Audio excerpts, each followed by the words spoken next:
If you've been wondering, look no further. Can you beat Super Mario Bros. Wonder without jumping?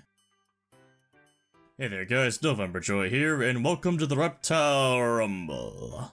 As the first new 2D Mario game in a decade, Super Mario Bros. Wonder made a pretty good impression alongside a number of changes from the old 2D Mario formula. New mechanics, interesting new spins on old mechanics, new power-ups, even new characters to play as. When I saw all these changes though, I had an idea. With all these cool new toys at our disposal, I bet we don't even need to jump anymore. But is it actually possible?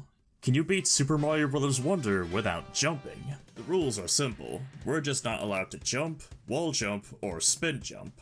If we do it by accident, we'll have to restart the course, or commit Sudoku to restart from the last checkpoint. Anything else we can do is fair game.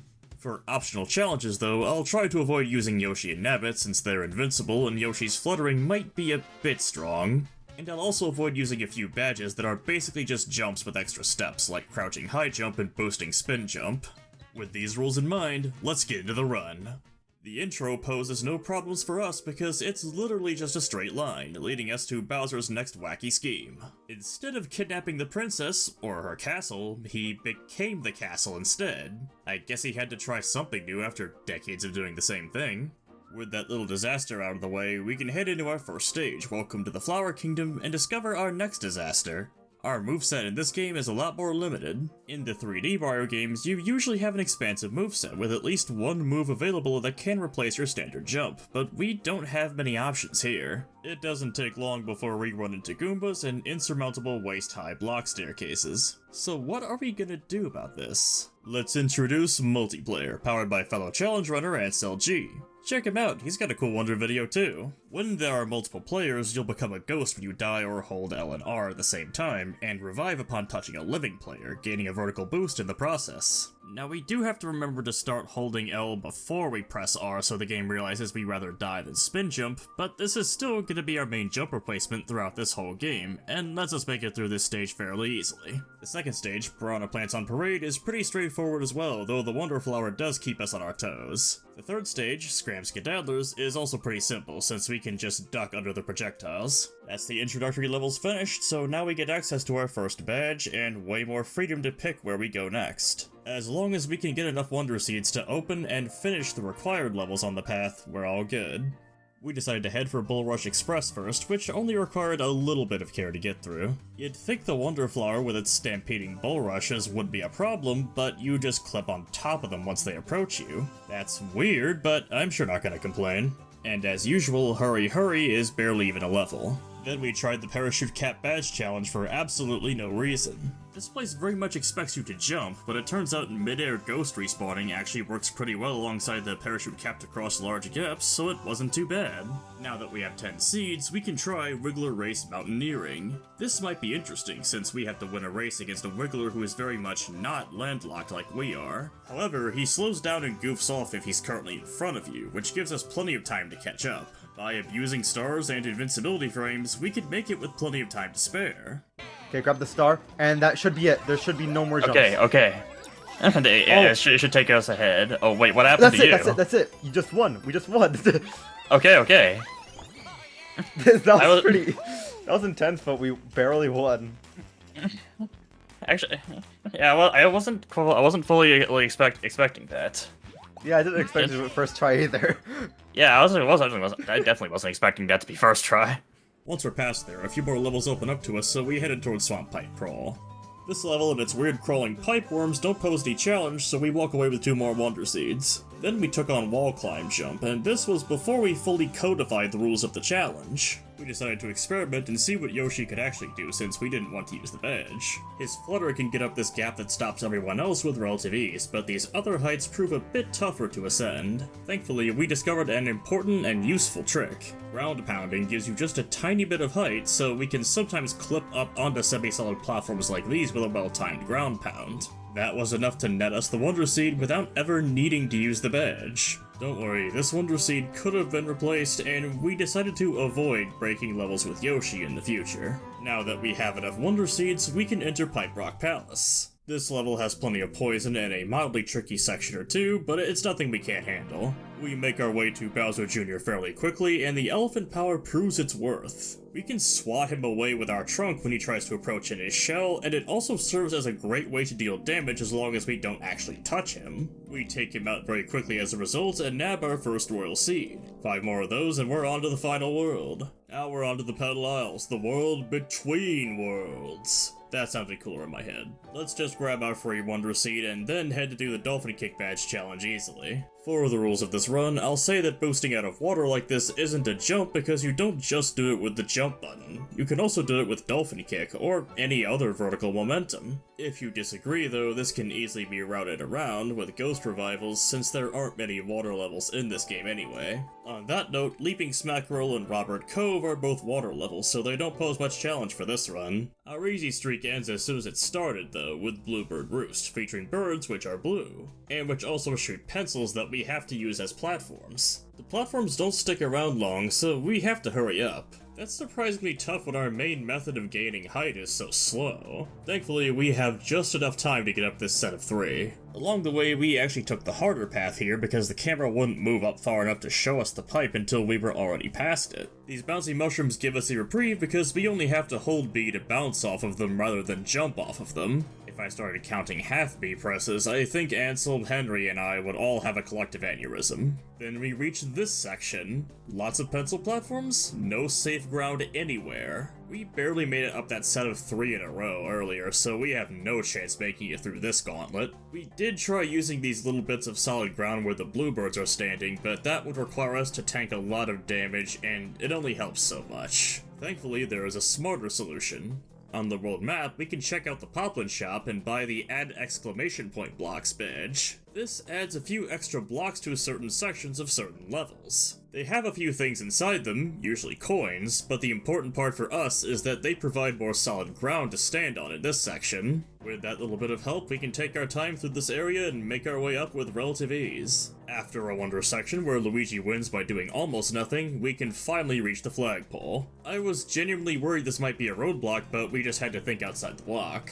Or exclamation point blocks in this case. Now it's time for Fluffpuff Peaks, the second world of the game. This is where the game stops pulling its punches for us. Aside from our standard free Wonder Seed at the start of the world, we're going to have to be pragmatic about what levels we go for. Sure, almost all of these should be possible, but some will take a lot more effort than others. We learned this lesson the hard way, spending a lot of time being bullied by these enemies in Out My Way Valley kicking ice blocks at us until we took the hint and went elsewhere. Pokepede Pass was outright accommodating by comparison, presenting little challenge on our way to getting both Wonder Seeds. Puzzling Park taught us one interesting quirk. The foreground and background planes are separate. So separate that you can't even try to touch other players who are on a different plane. As a result, we can still grab this flower token, but whoever grabs it has to die to get back to the mainland. Other than that, it's a search party stage with no danger, so we grab ourselves all the flower tokens to get another Wonder Seed and open the path to Condarts Away. Condarts Away is a fairly normal stage for us. Dodging Condarts is a lot harder for our crippled characters, but death is no obstacle in this run since it just causes you to become a ghost, and we already do that on a constant basis. The Wonder Flower was tricky to reach since the camera wouldn't scroll up far enough to show it to us, but we managed it, and the Wonder section afterwards was easy since we can't jump anyway, netting us 2 more Wonder Seeds.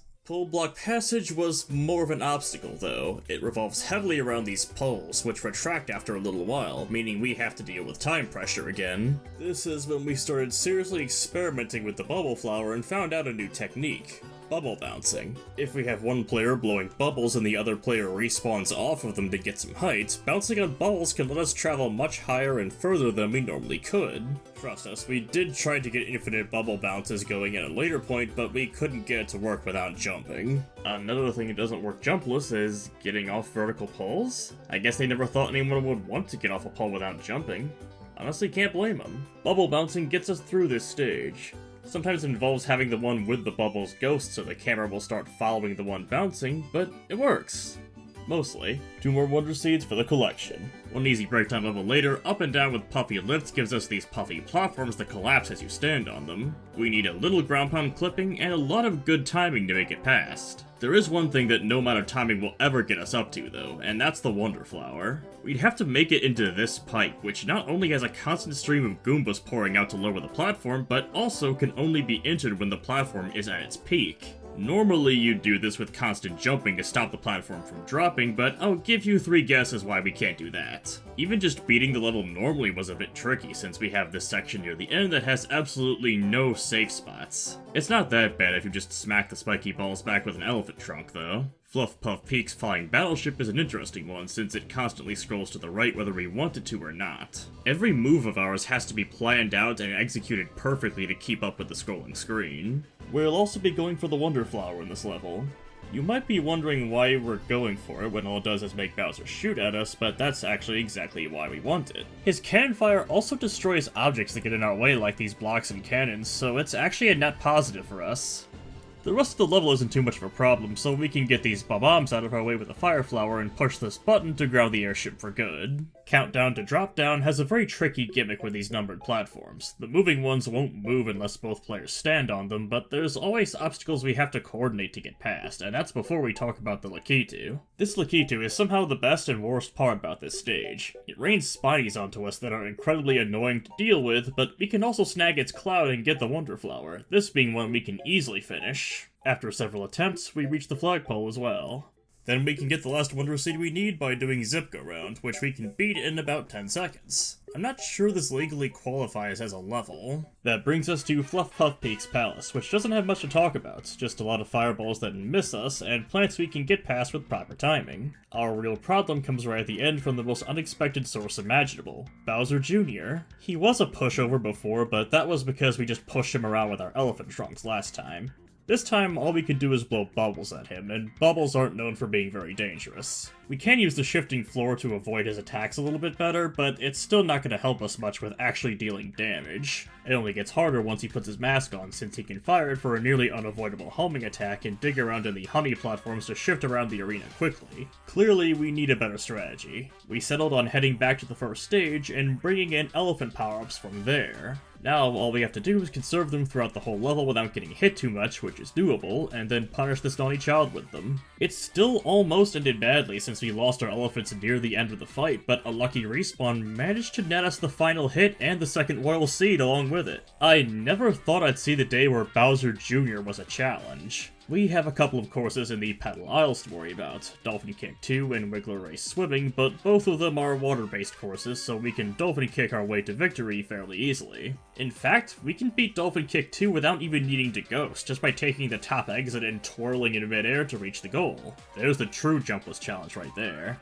Nothing else stands in our way to reaching Shining Falls, a world based all around trials. It starts fairly slowly though, with the Anglefish trial posing little challenge due to being another water level, and Watery Wonder tokens being incredibly simple as usual. This leads us up to the first Wonder Seed checkpoint level, which is a badge challenge? A badge challenge for crouching high jump, a badge that is definitely against our rules. Okay, that might pose a problem. The first part isn't a huge roadblock though, since we don't have to get over these enemies. Respawning gives you about a second of invincibility, so we can use it to run right through them. Then we hit a wall.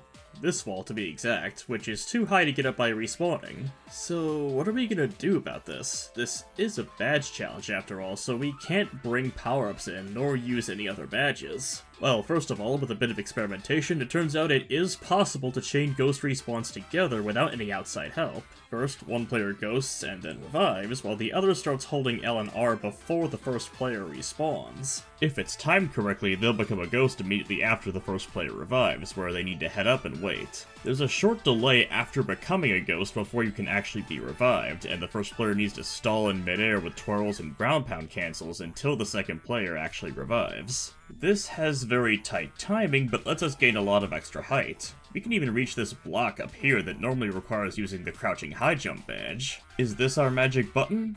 Well, yes, but not in the way you'd think.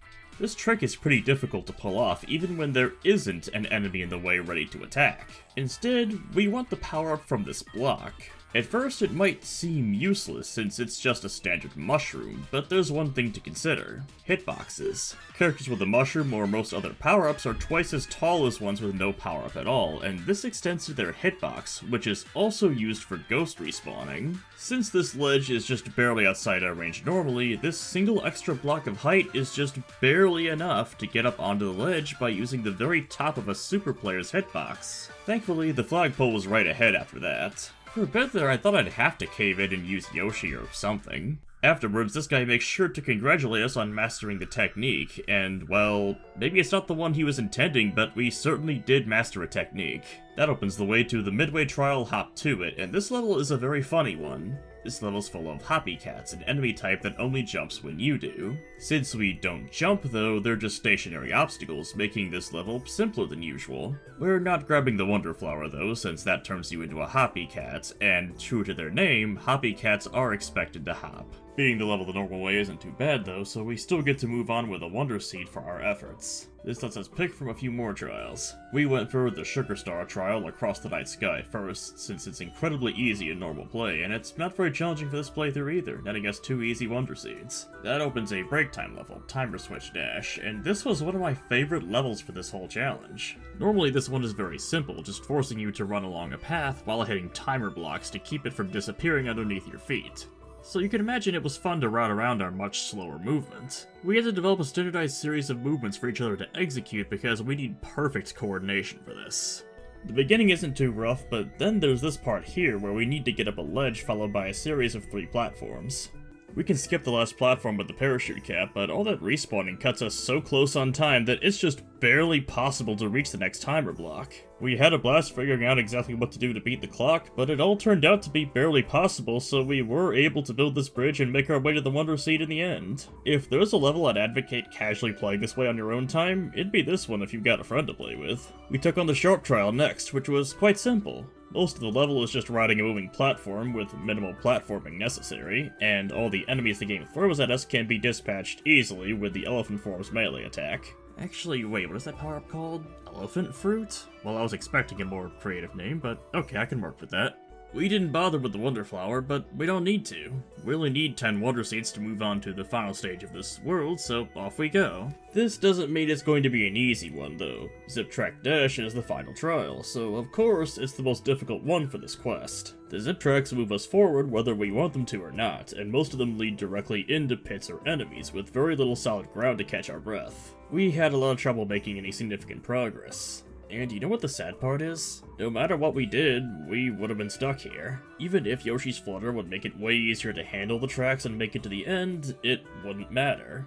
This stage is the first in the game with a false exit. If you reach this lower flagpole, you won't get a Wonder Seed, and the stage won't actually be cleared. If you want to clear this stage, you have to take the top path, which involves either taking the Wonder Flower, which turns you into a hoppy cat and expects you to hop all the way to the exit, or use a lot of wall jump and bubble shenanigans that are also off limits. So what do we do?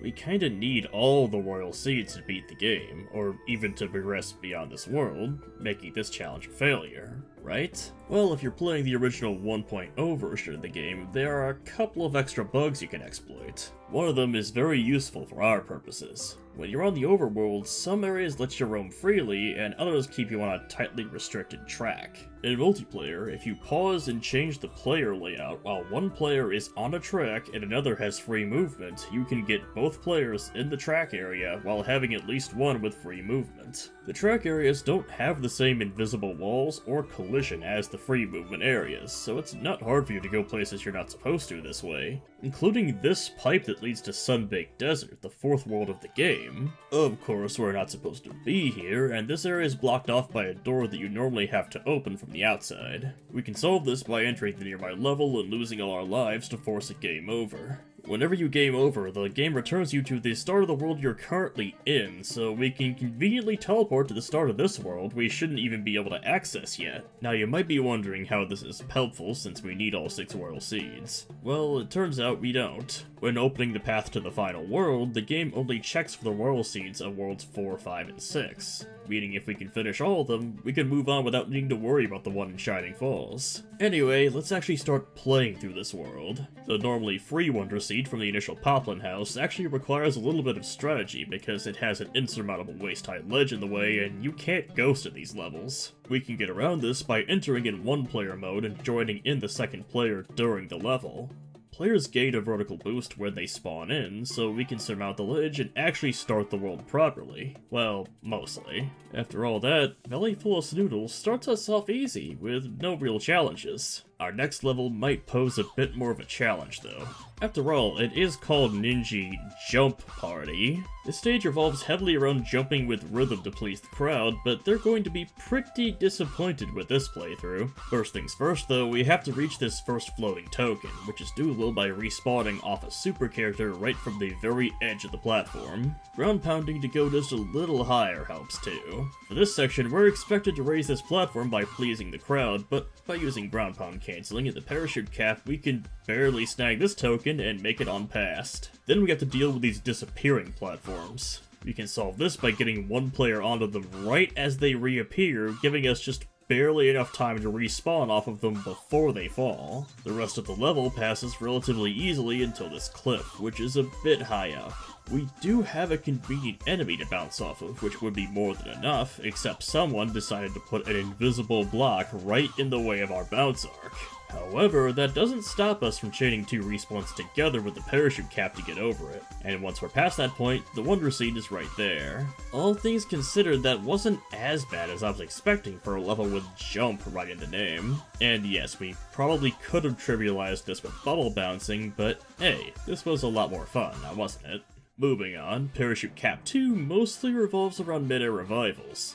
There's a tricky section here where we need to damage boost, but other than that, we're mostly fine. The Desert Mystery is pretty simple as well, and Raise the Stage is a very funny level. Normally, this stage has the Ninja Jump Party gimmick where you have to jump with the beat, but it turns out all you have to do is hit the block, and we can easily do that with a Ghost Chain. Color Switch Dungeon features interesting problems with interesting solutions powered by the new Drill Mushroom. First of all, we can break this initial puzzle with a well-placed respawn to hit the block and drill into the ceiling at the same time. Then, when we get the Wonder Flower, we can negate Shadow Mario as a threat by having one player stay underground. He'll still try to attack underground players, but he won't be able to damage them, meaning we can just use them as an anchor to respawn off of without any danger.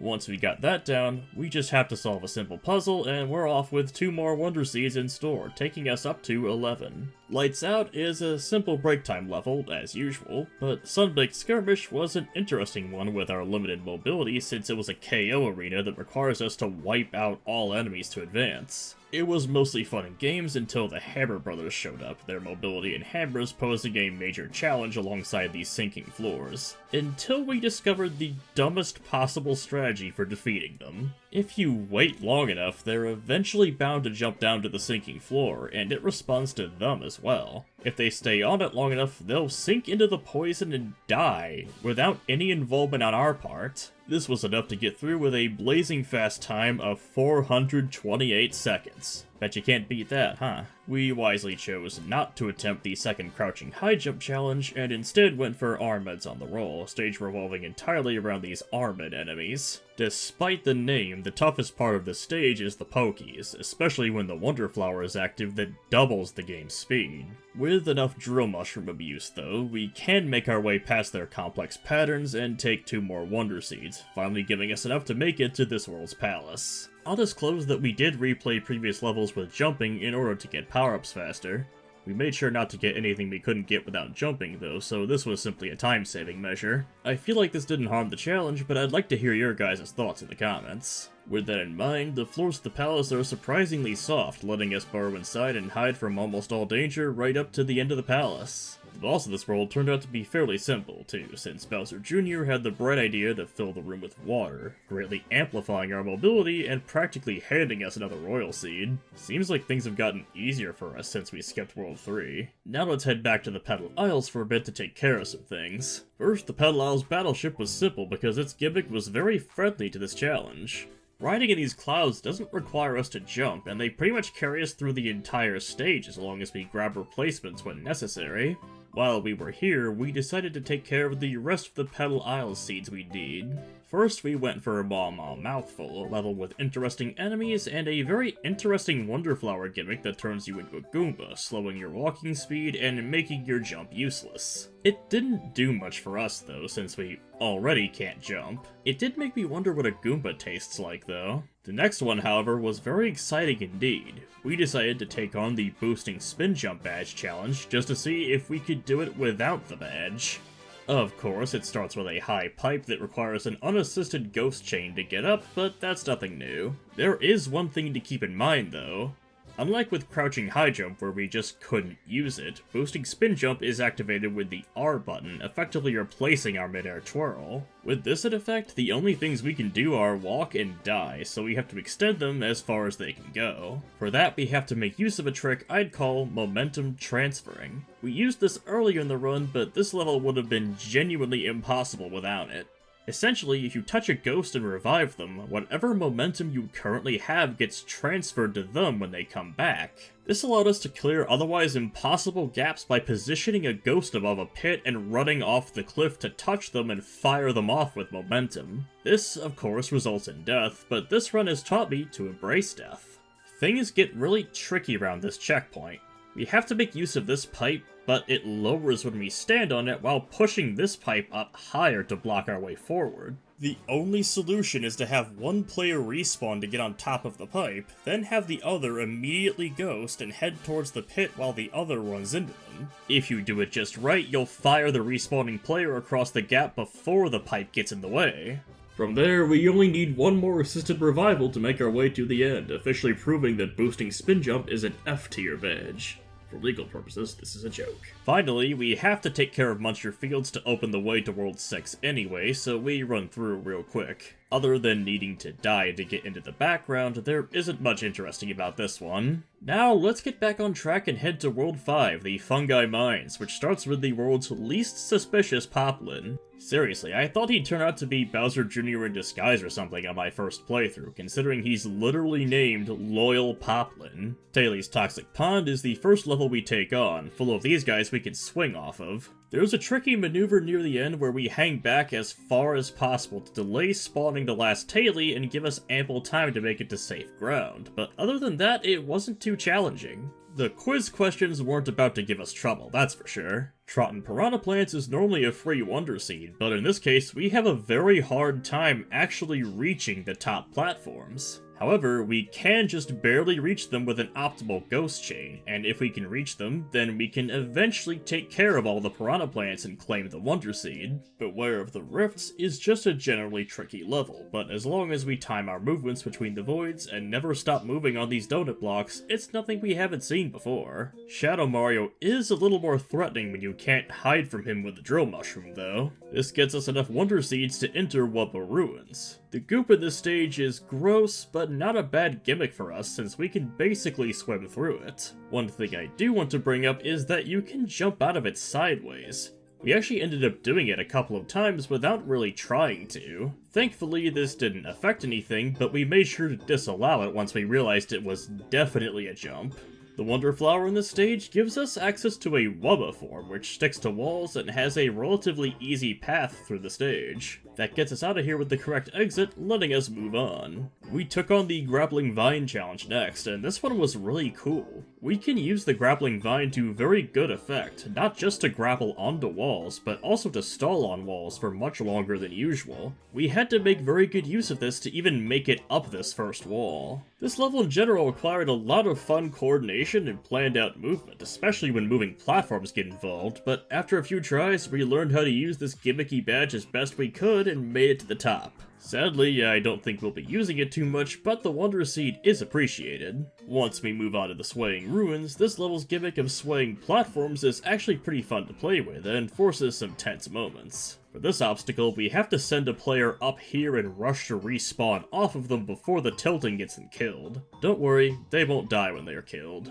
This stage also has another mandatory Wonder Flower, and this one's pretty funny. It adds loads of bounce blocks and covers the floors in slippery slime. It's not quite as fun for this run though, since we have practically no control while slipping on the slime without jumping. Even getting the right timing and setup to get out of this starting area is hard, let alone dealing with the pits the slime sends us uncontrollably sliding into. We tried a few different tactics, including invoking the mighty exclamation point blocks, but sadly even they couldn't help. This might be possible to do the hard way, but why do that if there's potentially an easier way? Now, this level's Wonder Flower is necessary to grab, since there's a giant wall of blocks preventing us from progressing towards the real exit otherwise, so skipping it isn't an option. But if it has a timer, what happens if we just let it run out? Letting the timer run out during a Wonder section has varying effects depending on the Wonder section. Some will kick you out entirely, while others will just leave you in your now wonderless world. Thankfully, this one is the latter, meaning we can just wait out the timer and then finish this section normally, still reaching the true exit in the process. We did lose out on a Wonder Seed, but this world doesn't require too many from us, so we can get the last seed we need by clearing a path through another KO arena, opening the way to Poison Ruins. This one starts pretty innocently like the other ruins do, but it doesn't take long for it to show its true colors. Once we fall down here, we learn why it's called Poison Ruins. The poison starts rising, and we're just not fast enough to escape the tide. To make matters worse, it's even dependent on RNG. You'll run into these blocking blocks blocking your path with 3 question mark blocks in front of them, and it's randomized which one will unblock the way. We tried getting creative. As it turns out, the rising poison is triggered by this bud sitting on the platform, and the additional platforms floating on the poison are triggered by this bud floating in midair. If we carefully avoid the one that triggers the poison and use a ghost chain to reach the one that creates platforms, we can run into a dead end with a wall way too high for us to climb. Well, it was worth a try. Maybe we need to think a little more outside the box. First, we tried using bubble bouncing to get up the huge vertical wall. No dice there, sadly. Then we had a different idea. Use a drill mushroom, wait for the poison to rise up a bit, then use it to drill into the ceiling and ride along it as far as we can. That turned out to be a good idea, letting us get all the way up here with plenty of time left before the poison catches up to us. Then, if we get on top of these blocks, we can try to bubble bounce our way on top of these platforms, skipping another chunk of the level. Even with this, we're still going to be feeling the time pressure rising up from below, but we'll have enough time to get up to the pipe before the poison catches us. Success! That's only enough to get us through the first half of the level, though. The real struggle starts here. We have another Wonder section on our hands, and this one is pure evil. Why? Well, we have to become a Wubba again, except this level exposes the main problem with Wubbas. Wubbas are sticky. They're so sticky, in fact, that they'll remain stuck to the current surface unless you jump. Even respawning doesn't help. Wubbas have special respawn behavior, meaning they'll always stick themselves to the nearest surface. If you thought our mobility was restricted before, well, now we're literally incapable of leaving the ground. Even leaving the starting room of this Wonder section requires a plan. First, we need to die so we can change our equipped badge. We need the add exclamation point blocks badge once more to bridge some necessary gaps. Secondly, we need to make sure we hit this block over here to lower the pillars before grabbing the Wonder Flower, otherwise we'll still be trapped in this first room. There's the easier part over with. Thankfully, the Wubba respawn mechanics are still exploitable. If we respawn in the right spots, we can actually stick to a different wall as long as it's close enough. With this technique and some careful routing, we can make it up to the last room, which looks textbook impossible. The normal way to complete this room is to jump between these circular platforms, touching the buds until the Wonder Seed reveals itself, but you can probably spot the problem with that plan. There's no way around this, either. The standard flagpole in this stage is a false exit that won't let us progress. We did find a complicated setup with Yoshi, admittedly, but we were willing to try anything at that point. That gets us past the false exit, but when we try to go towards the real exit, there's blocking blocks blocking our path. I'll admit, I have no idea how we would ever do the Wubba section without the Wubba powers, but we were desperate, okay? So, what else can we do? Well, first of all, the layout isn't perfectly symmetrical. Some of these circular platforms are close enough that we can respawn onto them. That at least gets us off the walls, but it doesn't get us any closer to touching this bud or making any progress. Or does it? It turns out that even though Nintendo's been using floating spherical planetoids with a localized gravity for over 15 years, they still haven't worked out all the kinks yet. If we make sure we're at a position diagonally away from the platform when we respawn, the game won't find any suitable surfaces in any of the cardinal directions for us to stick to, letting us fall freely to land somewhere else. By pulling this off from the topmost round platform, we can fall, dodging the miniature sun in the process, and having the other player ghost so the camera follows us properly, and then touch this bud to start the section for real. Now that we've done that, it's just a matter of using our new technique to move from platform to platform, touching more buds until we can grab the Wonder Seed, after which there are no further obstacles to completing our greatest challenge yet. For disclosure, the Yoshi was spawned in due to running out of lives, and its abilities were not used at all. Once we got through the apocalyptic horror that was Poison Ruins, the end of this world as we know it arrives in the form of Operation Poplin Rescue. Now this level is extremely short and simple, so you'd think our job would be easy, right? Well, first of all, this level is treated as a Poplin house, meaning we can't become a ghost by holding L and R. Thankfully, we can bring back our trick from the beginning of World 4 by starting in single player and joining a second player in during this level to get past this initial waist-high ledge and touch the Wonder Flower. It turns us into Wubbas again, and Wubbas have a fairly easy time getting through all these tunnels until this. This Wonder Seed is the bane of the Wubba's existence. This thing is literally 1 pixel too far away for us to grab from any of the nearby walls. We quickly got to work figuring out a solution. First of all, just because this is a Poplin house with no hazards doesn't mean we can't become a ghost. If we can get one player in these tunnels and then crush them against the edge of the screen, they'll die and become a ghost, letting us try our hand at respawn shenanigans. But no matter what we tried, our efforts seemed futile, the Wonder Seed hanging just out of reach, taunting us the whole time. We tried from every conceivable angle and position. Tried crouching and stretching as a Wubba, which don't actually seem to affect your respawn hitbox. Even try other characters to see if they had different hitboxes due to their decorations, but no matter what, it would always successfully snap us to a nearby wall in this tiny, cramped corridor. We were almost at the end of our rope, ready to conclude that this wasn't possible, until Ansel had the idea to try adding another player. I honestly didn't think this would work, but we tried adding another player, mapped their controls to the same controller, and this happened. Yeah, you can just see the shadow of the green Yoshi. What? What? What? Wait, what? What? What did you press? Did you press I pressed jump? X, I pressed X, I pressed X, I pressed X, Okay. I pressed X. How the hell? Oh my gosh! Did that actually work? That worked. Whoa, that's my first question to do is, whoa, how that worked? Yeah, the Poplin is, he's surprised that that happened. Okay. Yeah, we've been rescued after 4 billion years. We had to go back and try again to see if it was just a fluke or a mistake. But no, we reproduced it with no jump buttons pressed whatsoever. Now, normally this is where I'd explain exactly what happened and why, except I genuinely have no clue why this works in the slightest. I've tried to analyze both times we got this to happen, and neither of them seem to make sense from my understanding of how this game handles respawning. That doesn't mean I can't theorize, though. From what I can tell, both characters revived almost at the exact same time, from the same player, in the same position. From the second time it happened, we can see the yellow Yoshi spawns much higher than they should, and after the seed is grabbed and some of the magic respawn smoke clears, we can see that the green Yoshi is partially inside the wall. My best guess is that it tried to spawn yellow in the same spot as green, but respawning 2 players at once caused issues, especially with one of them already being out of bounds, breaking the standard Wubba mechanic of clinging to the nearest wall in the process. Whatever the case, this somehow lets us enter a state of freefall to collect this Wonder Seed.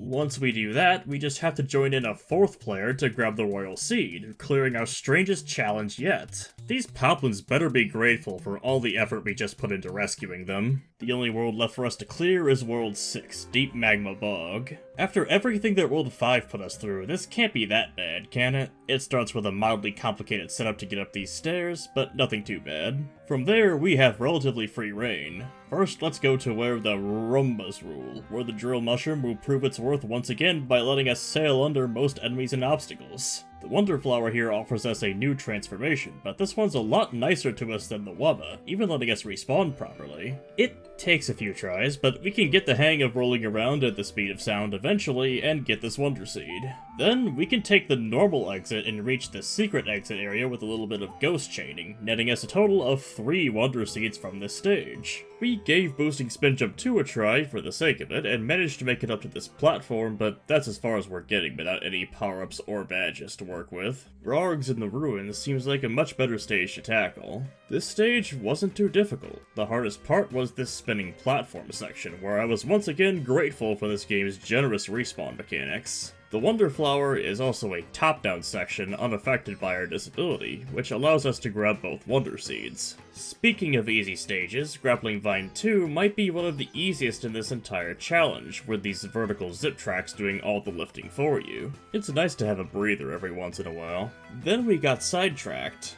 After a failed attempt at pull, turn, burn, we took a look at Floating High Jump 2 out of curiosity and found out that it actually does work when we respawn. This doesn't mean we can actually beat this course, but it does mean this badge could potentially be useful, so we headed back to World 2 to complete the standard Floating High Jump badge challenge. With the experience we'd gained up to this point, this wasn't too difficult. It was mostly about abusing invincibility frames and finding the perfect positioning to make it up these ledges, mixing in a little bit of momentum transferring along the way. Who knows, we might actually find a use for this thing. After some fruitless experimentation, we headed back to Pull, Turn, Burn, which actually wasn't that bad.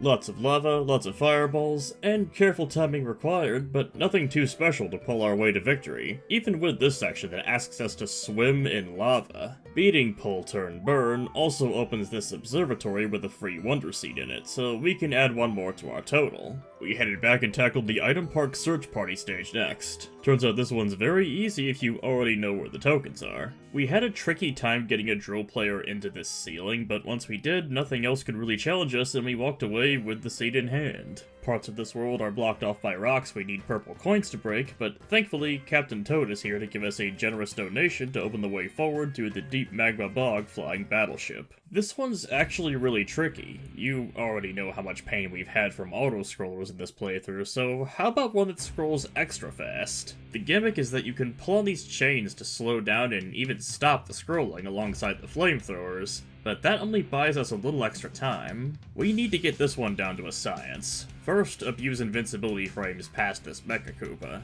Then, along the way, pull on every chain we see to buy as much time as possible. Then we come to this gap. This is too high for a standard respawn, so we have to make sure we can pull off a quick bounce on a Bubble or Mecha Koopa before the screen leaves us behind. We also have these walls blocking our way that we need to press switches to get rid of, which just wastes more time we already don't have. Once we reach the first checkpoint, we won't have time to breathe. We have to shimmy across these poles as fast as we can, skipping the thankfully optional Wonder Flower. This next section is really tight. We have to hit this wall switch and then perform a long series of respawns to get onto this ceiling pole. If we do it right, we'll have barely enough time before the screen leaves us behind. Even the final room is difficult since we have a flamethrower blocking our way and forcing us to pull on chains just to get at the switch. But with a little teamwork, we can finally sink the last battleship. That was tougher than expected. Let's cool down a little. Ironically, with a level called Hot Hot Hot. You'd think the dangerous floors would cause us trouble, but they're fairly easy to avoid with proper timing, letting us access 2 more Wonder Seeds and a free Observatory Seed to get us into the Deep Magma Bog Palace. This one's got a lot of evil rotating platforms on top of, Well, I'd say it's magma, but magma usually isn't green, is it? If you make the mistake of going down here, it's deceptively hard to get back out again, and riding this platform while dodging projectiles is a little tricky. Once we reach the stairs though, it's over. Slapping around Bowser Jr. is about as easy as it was in World 1 using an elephant fruit. With the final Royal Seed claimed, we can open the way to the Bowser stages. Don't worry, that last Cloud Piranha is just for show. World Bowser starts weird with Missile Meg Mayhem, a stage that revolves entirely around riding missiles. These missiles know exactly where they're going, straight down as long as we're standing on them, and moving from one to another is a bit trickier for us.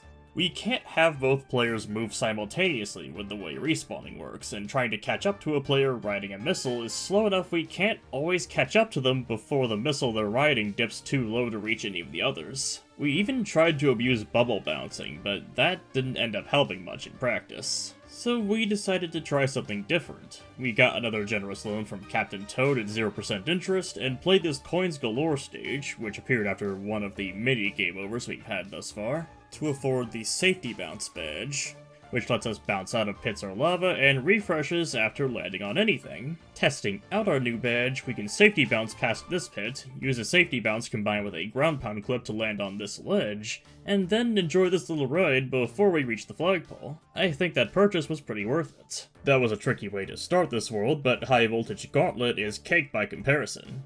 It's dark, but that's the only thing going for it since it's incredibly short without the Wonder section. Evade the Secret Bullet Bills was only a little bit trickier. The titular Secret Bullet Bills are a little scary, but we can defend ourselves from the small ones with power-ups and deal with the large ones by abusing invincibility frames from respawning. Jumping by accident was arguably more of a threat than the level itself was. Oh, by the way, you know how I mentioned during the rules that we'd restart or just die if we jump by accident? Yeah, you seriously have no idea how many times it's happened by now. I was starting to think World Bowser wouldn't have anything even remotely tricky until the end. At least that's what I thought, until we reached Knucklefest, Bowser's Blazing Beats. This level doesn't have any ridiculous gimmick that completely screws us over like in Worlds 3 or 5. It's just really, really hard. It revolves around fists that we need to time our movements for, and platforms that only move when we land on them. Two obstacles that don't sound too bad by themselves, but combined can make for some very tricky situations. First of all, the platforms will only move if nobody was standing on them beforehand. If one player lands on it while the other player is still standing on it, it won't have any effect. Second, these fists are fast enough to genuinely be threatening. Safety Bounce is going to be our badge of choice once again. Being able to run off a platform and bounce back up onto it is paramount to our strategy. The first tricky segment is right here, with this platform about as wide as the fists smashing down onto it. Thankfully, with proper timing, we can run off the edge right before the fists touch down and safety bounce back up onto it, letting us stall until we can get a good revival to get someone onto this platform. These longer platform sections also introduce a new enemy type, these long snake bills that track us more accurately than the seeker bills from earlier, though they're not too much of a problem if we have an elephant fruit. This last long platform section is particularly tricky to get through without taking a lot of damage, but we can help a little by ground pounding the platform, which makes it move a lot further along the track than landing on it normally. Once we're past that, we have a few easier sections of running and hiding from fists before we make it to the checkpoint. That first part was hard, I'll give it that, but the Wonder Flower punches it up to a whole new level, and sadly, this one's mandatory. It comes out swinging with this part. At first, it looks like we absolutely have to tank a hit to get up here, but if we respawn with good timing to run through the fists, we can get a little extra time to get both players up the ledge before the fists can touch us. Unfortunately, for this next section, we have to have one player run forward and tank the hit because this block makes sure they can't get out of danger in time. It's important that we ground pound the next platform, otherwise we'll be stuck over this series of fists with no lava to bounce off of and take more damage. A few regular enemies later, there's just enough space to stand on the edge of this platform and dodge the punches, but only on the left side. On the right side, we either have to tank another hit or time our movement perfectly so we can touch the lava and not the fists. This might be the only time where someone actually wants to touch the lava. Next, we have this platform over a huge line of fists. We have to ground pound this with perfect timing to avoid damage, and then stall until the next set of platforms arrives. Getting past this snake bullet section is surprisingly tricky, since the only fast ways of escaping are bouncing on one, or pulling off a tricky ground pound clip onto this platform. We get a small breather afterwards with a relatively safe section and a power-up before the hardest part of all. This evil platform's path is so long, and there are so many fists that even if we play perfectly, we're guaranteed to take at least one hit, and we need 2 ground pounds to move the platform to the end. If we mess up at all, there's just no way we can recover. That's not even the end though, we still have to get up on this platform. That requires either a perfect respawn right from the very end of the platform's path, or a very difficult ground pound clip from bouncing on this little spot of magma that isn't covered by fists. Once we do manage to get up, a very unwelcome surprise awaits us. The lava that's helped us get so far betrays us and starts rising up. It rises way too quickly for us to keep up with respawning, and a safety bounce just doesn't get us high enough to reach solid ground. Even resorting to trickery by spawning in another player during this section just didn't work for us. So is this the end of our journey? Maybe not. Let's give this a try with Yoshi, see what we can learn. Getting back to where we were is infinitely easier since Yoshis are invulnerable to death and can defy gravity at will, so we quickly discover 2 things. First of all, Yoshi's flutter is not the answer to this problem, because it's far too slow for our needs. Secondly, we can solve this with just a little out-of-the-box thinking. When we safety bounce, we have to land on something to let it refresh, but the problem is that we can't land on anything before the lava catches up, and safety bounce always shoots us up the same distance. But if we can't go higher, what about going lower? There is nothing stopping us from ground pounding out of a safety bounce, and if we can reach ground before the lava reaches us, it'll be refreshed in time for the lava to push us up along with the tide. By ground pounding to touch ground faster, cool ground pound clipping optional, we can keep up with the wave of magma until we reach this evil Wonder Seed locked up in jail and finally cancel Knucklefest for good. This solution doesn't even require Yoshi either, so we went back and did it again just so we could say we did it the legit way as well. That was an amazing level to actually beat. Nothing left now but the final level, Bowser's Rage Stage. Bowser Jr. decides to show up again, but he saves us the trouble by slapping himself around before we even get the chance. How nice of him. The level itself is slightly less nice since it's an auto-scroller with constantly changing rules.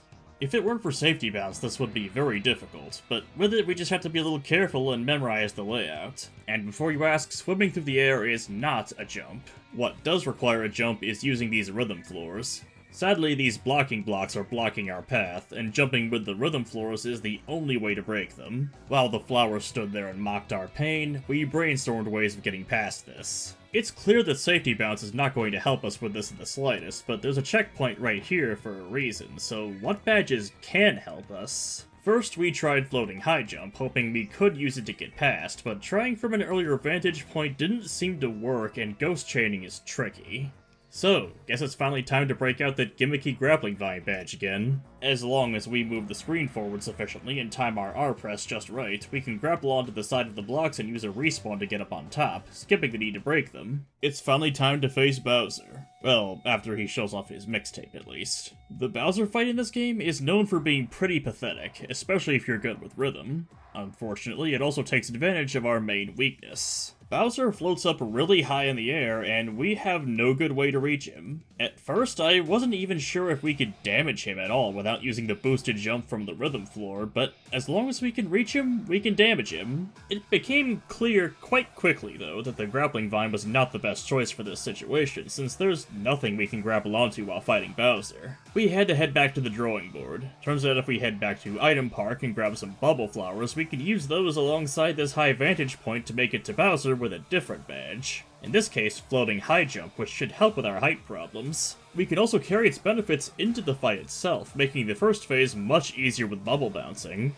In between phases, we have to dodge these fiery piranha notes. We want to memorize the pattern and time our movements so the player with the bubble flower can avoid taking any damage, because we'll need them for the second phase. In the second phase, Bowser not only floats higher up, but his hands will cover his weak point if he's above them. We can't destroy the hands without the floor boost, so this means we can only hit Bowser while he's moving between them. At first, it looks like Bowser might be too high up to hit at all, except there's an RNG component to bubble movement. They'll randomly drift up or down, and bouncing on a bubble that's floating high enough provides just enough height to actually hit Bowser. So we not only have to rely on RNG to get a bubble that moves high enough, but we also need the luck for it to happen right when Bowser's moving in this long gap between the left and middle hands. This phase tends to take a while, and we've got to keep dodging projectiles the whole time this is going on. Eventually, we can get the luck we need and hit Bowser 2 more times. The next note pattern is much more complicated, though. It's probably possible to do this without taking any damage, but we couldn't quite manage it in practice.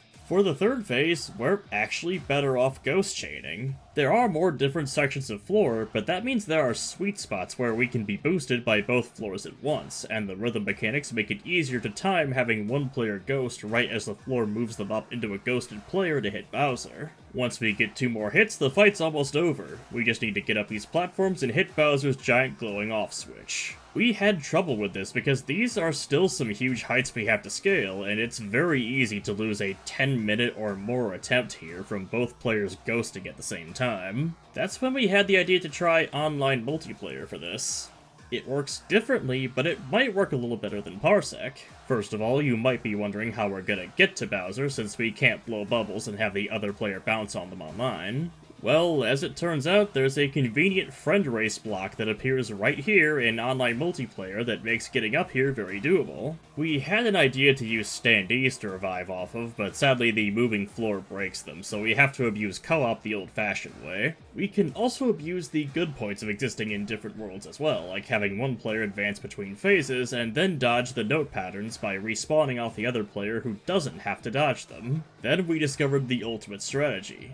A strategy that would have broken this entire challenge in half had we discovered it earlier. Pause abuse. This is only possible with online multiplayer, but it doesn't matter because it's so broken. Basically, pausing the game prevents you from moving or being harmed. But if you're in online multiplayer, other players can still play the game while you're paused, and they can even respawn by touching you while you're paused. This lets us set up a respawn from basically anywhere, allowing us to chain respawns together effortlessly and reach any height we need. Seriously, this challenge probably would have been like 10 minutes long if we'd known about this trick earlier and didn't ban it. This made it easy to push Bowser's buttons and avoid any potential danger, and before we knew it, the final button was pushed, finally letting us turn Bowser off and on again like we wanted. Then he explodes because he wasn't shut down properly, Mario gets all the credit like usual after doing absolutely nothing, and credits roll, this challenge is officially complete. I have to say, I'm surprised by how this turned out. I was assuming I'd have to jump to actually beat Bowser, or at least use Yoshi to overcome our jumping allergy, but it turns out this game gave us plenty of options and cool tricks to avoid ever needing to jump or abuse Yoshi. Hopefully the final part wasn't too anticlimactic. We could have done it the normal way, but this idea ended up working better than we ever thought it would.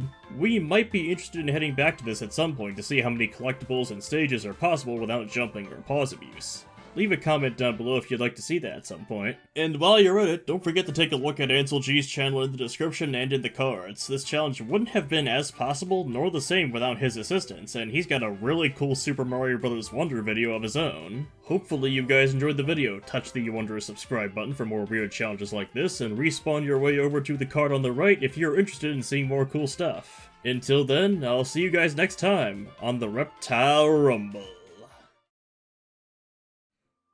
Yeah, it doesn't... Oh. We gotta restart. We can't restart. It's the first level. Let's just pretend nothing happened. Okay. Nothing happened there. They will never know the truth. Yeah. We gotta hide the truth from the people.